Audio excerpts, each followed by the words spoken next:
Hi పిల్లలు, welcome to my channel. ఈరోజు మనం 4th class maths magic work book semester 2లో 8th చాప్టర్ డేటా హ్యాండ్లింగ్లో ఉన్న వర్క్షీట్ 3ని ఏ విధంగా సాల్వ్ చేయాలో నేర్చుకుందాం. Sub topic bar graph reading. First one, some children attended a function with different colour dresses. This is represented in the bar graph given below. Bar graph చూడండి, 1 box is equals to 10 members అని ఇచ్చారు. ఇక్కడ మొత్తం రెడ్లో 3 boxes ఉన్నాయి. So 3 10s are 30. Next green one, గ్రీన్లో 6 boxes ఉన్నాయి. 6 10s are 60. Blue one, బ్లూలో 4 బాక్సెస్ ఉన్నాయి. 4 10s are 40. ఎల్లో 2 బాక్సెస్ ఉన్నాయి. 2 10s are 20.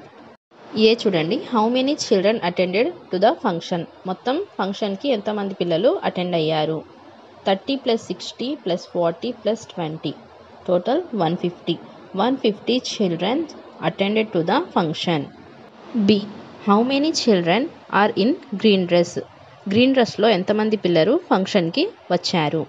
Total 60 children in green dress.